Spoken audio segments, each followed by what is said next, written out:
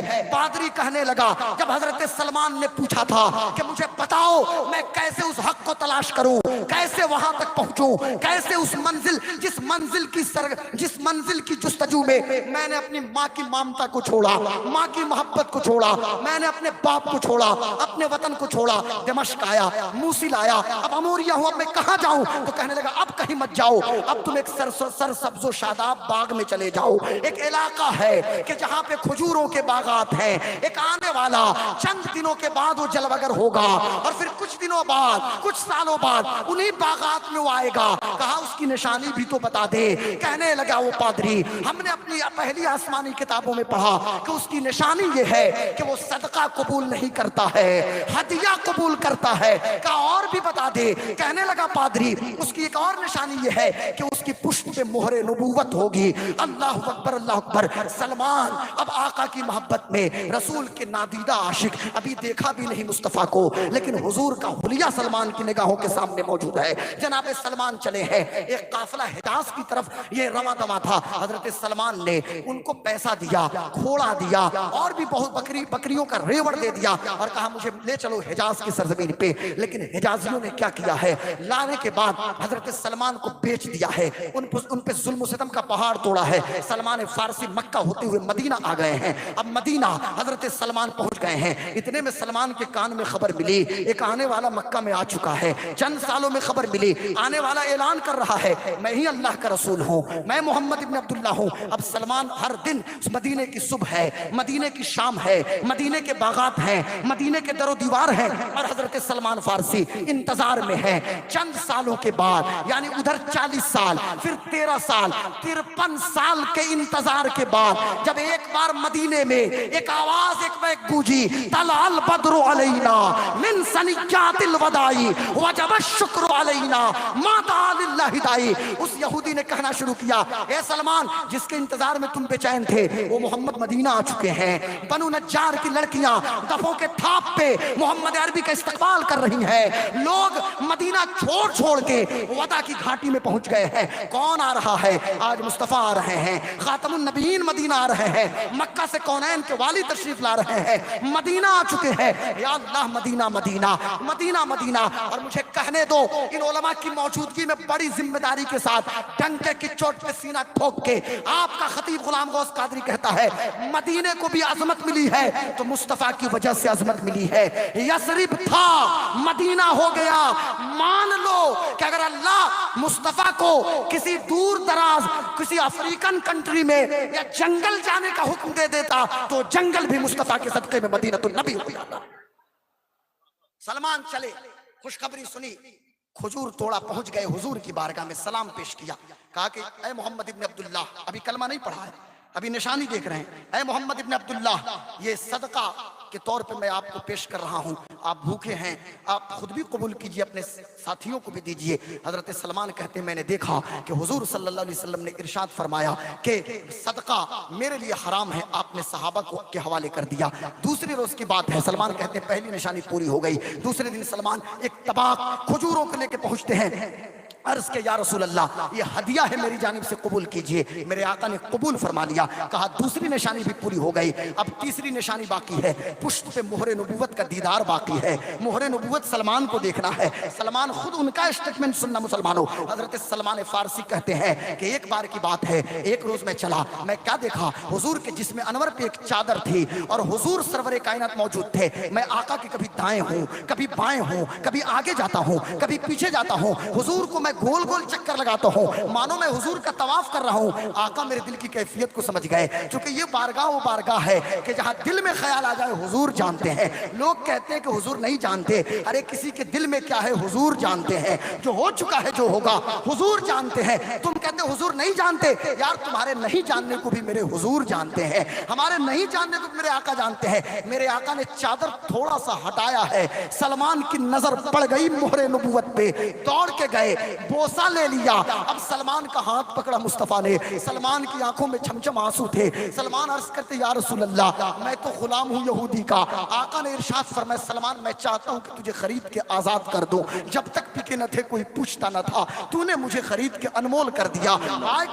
میرے آقا سے سلمان نے عرض کیا یا رسول اللہ ذرا چلے چلے. آقا تشریف لے گئے. یہودی کہتا ہے سلمان کو آزاد کروں گا لیکن ایک شرط ہے، 300 کھجور کا پیڑ لگانا پڑے گا، درخت لگانا پڑے گا. 300 غور سے سنیے گا، 300 درخت اور 40 اوقیہ سونا چاہیے. اب اوقیہ کو تولہ میں بدلیے تو بہت سارے تولہ بن جائیں گے. اور موجودہ زمانے میں سمجھیے کئی ملین لاکھ روپیہ وہ بنتا ہے، وہ قیمت بنتی ہے حضرت سلمان کی آزادی. مجھے کہنے دو، میرے آقا نے صحابہ کو حکم دیا گڈھے کھودو. سارے صحابہ مل گئے، 300 گڈھا تیار ہوا. مصطفیٰ نے اپنے ید اللہ جیسے ہاتھ سے کھجور کا درخت لگا رہے ہیں، درخت لگائے جا رہے ہیں. صحابہ مٹی ڈال رہے ہیں، کوئی پانی ڈال رہا ہے، اور ایک صحابی نے 40 اوقیہ سونا کا انتظام کیا. اب سلمان آزاد ہوئے، اور جیسے ہی سلمان آزاد ہوئے حضور کے قدموں پہ سر رکھ دیا ہے، حضور کے دامن سے وابستہ ہوئے تو پوری زندگی مصطفیٰ مصطفیٰ مصطفیٰ. اور رسول پاک نے اپنے اس عاشق کو کیا مقام اس کا بلند کیا کہ جب مسجد نبوی کی صحن میں آیت تطہیر اتر رہی ہے ہے، اور اس چادر تطہیر میں، اس پنجتن جب چادر تطہیر میں حضرت حسن بھی ہے، حسین بھی ہے، علی بھی ہے، فاطمہ بھی ہے، آقا دعا کے لیے ہاتھ اٹھاتے ہیں، اللہم ہاؤلاء اہل بیتی فاذہب عنہم الرجس وطہرہم تطہیرا۔ اتنے میں سلمان بھی چلے آئے، عرض کرتے یا رسول اللہ مجھے بھی قبول کر لیجئے۔ آقا فرماتے ہیں سلمان من اہل بیت، سلمان بھی میرے اہل بیت کا فرد ہے۔ اب یہیں سے ایک مجاز ملا، اب سننا مسلمانوں، یہیں سے مجاز ملا کہ عزت اس کی ہوگی اور قدر اس کی جائے گی، سینے سے اسے لگایا جائے گا جو نبی کا سچا عاشق ہوگا۔ رسول پاک صلی اللہ علیہ وسلم کا خاندان کا ہونا شرط نہیں ہے، یاد رکھیے گا، خاندان کا فرد تھا، چچا تھا ابو لہب، زبان عربی تھی، گورا چٹا تھا، لات مار کے نکال دیا گیا۔ بہت دور کے بلال تھے، بہت دور کے سلمان تھے، بہت دور کے صہیب تھے، مصطفیٰ سے سینے سے لگا دیا ہے۔ اور حضور نے تکبیر، نعرہ رسالت، جشن آمد مصطفیٰ کانفرنس، سرزمین محمد پر بوجھا۔ اب یہیں سے ایک بات اور، ڈاکٹر غلام غوث قبلہ قادری، یہیں سے ایک اور مجاز ملا کہ 300 درخت لگانا، یہ پیڑ، یہ کوئی دنیا کا کام ہے کیا؟ درخت لگائیے، یہ حضور کا طریقہ ہے، حضور کی سنت ہے۔ درخت یہ اس ماحول کو سازگار بنانا ہے، گرمی کی شدت میں کمی چاہیے تو پیڑ پودے خوب لگائیے۔ اور میں کہنا چاہوں گا آقا فرماتے ہیں کہ ایک مسلمان کسان ہو، کھیتی باڑی کرے یا پودا لگائے، کوئی جانور اس سے کھا لے، یا سایہ درخت کے نیچے کوئی جانور بیٹھ جائے، کوئی پرندہ کھا لے، کوئی انسان کھا لے، درخت لگانے والے کو اللہ تعالیٰ صدقے کا ثواب عطا فرماتا ہے۔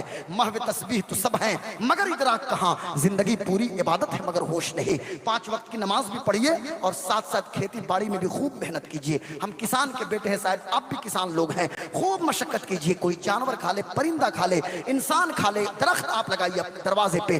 درخت اس ربیع الاول میں ہر شخص یہ ارادہ بنائے کہ 12 درخت ہمیں لگانا ہے۔ اللہ نے ہم کو زمین دیا ہے، آم کا پیڑ لگا دیجیے، لیچی یا جو کچھ بھی ہے، جو پھلدار درخت ہو یا سایہ دار درخت ہو، آپ لگانے کی کوشش کیجیے۔ یہ اس طرح بھی آپ رسول پاک کے میلاد کو سیلیبریٹ کر سکتے ہیں۔ اس 12ویں کو 12 پیڑ لگا لیجیے، اگلے 12ویں کو 12 درخت لگا لیجیے، پھر 12ویں کو 12 لگائیے۔ تو اگر اللہ نے زمین آپ کو دیا ہے تو ایک کٹھے میں نہ جانے کتنے درخت ہو جائیں، 10-20 کٹھے میں اور بھی درخت ہو جائیں گے، اور آپ کو ثواب بھی ملے گا۔ آپ کو اس کا پھل نہ ملے، آنے والی نسلیں پھل کھائیں گی، پر ثواب تو آپ کو ملتا رہے گا، صدقے کا ثواب ملے گا۔ میں عرض یہ کرنا چاہتا ہوں، بات سے بات نکلے گی تو بہت زیادہ لمبی گفتگو ہو جائے گی، 2:50 ہو گئے۔ اب آخری بات سنیے، سب نے کہا وہ آنے والے ہیں، حضور سے پہلے حضرت سلمان فارسی کو خبر مل گئی وہ آنے والے ہیں۔ بس آخری بات سنیے گا، یہ مدینہ شریف میں آپ نے سنا ہوگا، حضرت ابو ایوب انصاری کا نام سنا ہوگا۔ یہ حضرت ابو ایوب انصاری رضی اللہ تعالیٰ عنہ، یہ میزبان رسول ہیں ابو ایوب انصاری، لیکن حضرت ابو ایوب انصاری ان کا تعلق کس خانوادے سے ہے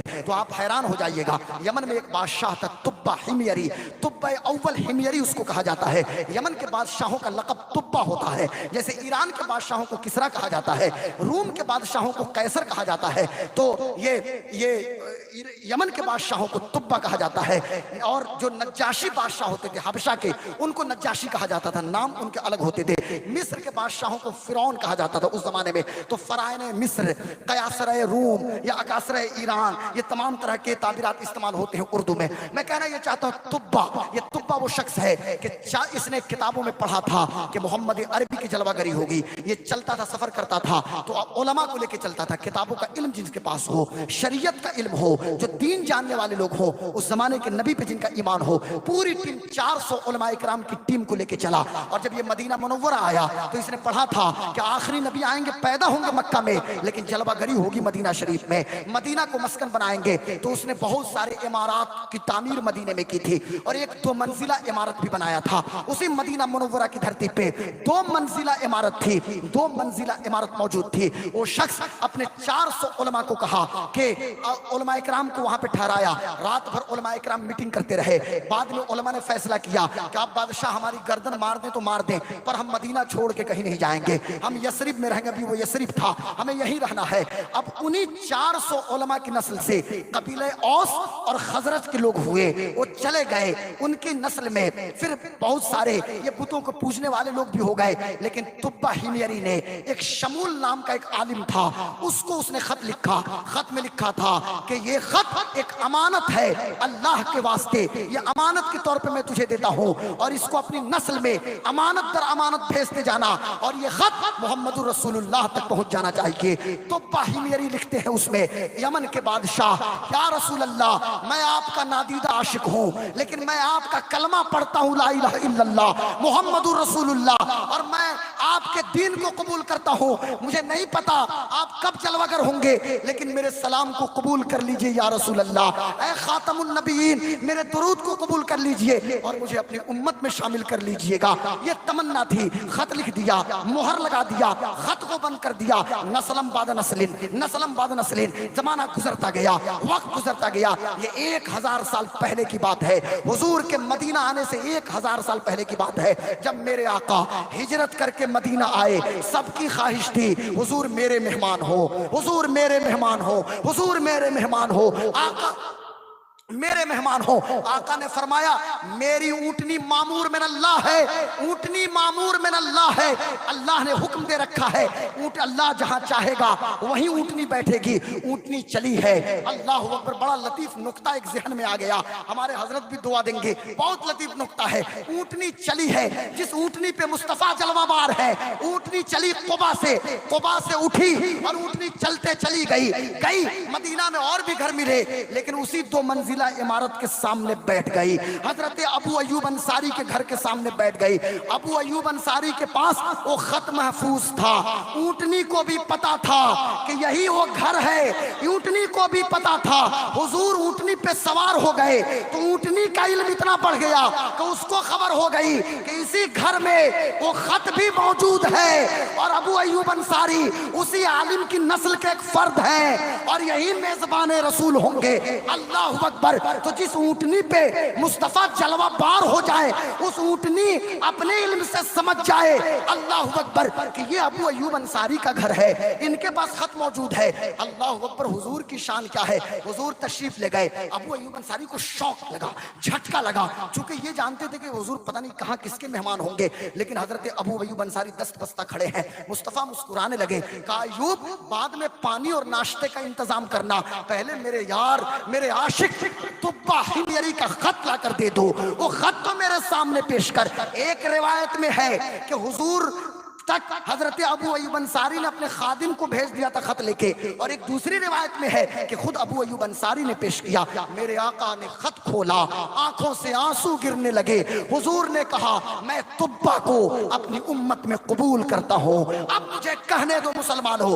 حضور نہیں آئے تھے، سب نے کہا وہ آنے والے ہیں، اب ہم کہہ رہے ہیں وہ آ چکے ہیں، وہ آ چکے ہیں، لیکن گزارش یہ ہے کہ آنے والے 12 ربیع الاول کو جب جلوس آپ نکالیے گا تو سنجیدگی اور متانت کے ساتھ ہلکے ساؤنڈ میں، اپنے آپ کے ہاں اتنے شعراء ہیں، میں نہیں سمجھتا کہ پڑوسی ملک کے کسی شاعر کو ایسے جھوم جھوم جھوم والی کوئی کلام لگانے کی آپ کو ضرورت پڑے، وہ تو عجیب عجیب ماحول ہے نا ہمارے پڑوسی ملک میں ملک کا نام بھی نہیں لینا چاہتا، لیکن وہاں پہ کیا پوچھنا ہے، ہمارے یہاں اتنے اچھے سنجیدہ مزاج ماشاءاللہ یہ اکمل بھائی سارے لوگ ہیں، انہی میں سے کسی حبیب اللہ فیضی صاحب اللہ کے کسی انڈین نعت خان جو سکون سے پڑھنے والا نعت خان ہو، یہ نہیں کہ کوئی پہلے بیٹھ کے پڑھے پھر کھڑا ہو جائے پھر بیٹھے، اب پتہ نہیں کبھی سو کے بھی مت پڑھنا شروع کر دے سب اسٹیج پہ، اب کوئی انتھا اپنے اوپر نہیں لگا، مجھے معاف کریں گے صاحب، نہیں تو سوشل میڈیا کا دور ہے، کل ہی فون آنے لگے گا کہ بھائی غلام غوث صاحب نے کس پر کمنٹ کر دیا، بھائی نہیں سب ہمارے دوست ہیں، ہمارے جاننے والے ہیں، لیکن میں اتنا کہنا چاہوں گا کہ اسٹیج کا وقار کبھی مجروح مت کیجئے، ایک شان ہے نعت مصطفیٰ کی، مقام ہے صاحب، حضور کی نعت ہے، عرض یہ کرنا ہے ہلکے ساؤنڈ میں ڈی جے کی ضرورت نہیں ہے، ہمیں دوسرے کی نقل نہیں کرنی ہے، سکون کے ساتھ سر کو جھکا کے، اور جلوس کا ادب ہے کہ باوضو رہیے جلوس میں، سر پہ ٹوپی ہو جلوس میں، امامہ باندھ لیجئے، اور گٹکا پان کھا کے سڑکوں کو آلودہ مت کیجئے، مصطفیٰ آئے ہیں، سڑکوں پہ چلنے کا ادب ہم نے سیکھا ہے، سڑکوں پہ چلنے کا طریقہ ہم نے سیکھا ہے، پان اور گٹکا کھا کے اس دن منہ میں پان مت رکھیے گا، اس دن لبوں پہ درود اور سلام رکھیے گا، سلام اور درود پڑھتے ہوئے اور ہمارے جلوس سے کسی کو دقت نہ ہو، کسی کو پریشانی نہ ہو، یہ پہلا کام ہے۔ دوسرا کام کہ خوب درود شریف پڑھیے، اس ربیع الاول میں اب تو 10 دن نکل گئے، لیکن 30 ربیع الاول تک روزانہ 15 منٹ نکالیے، 24 گھنٹہ آپ کے پاس بھی ہے،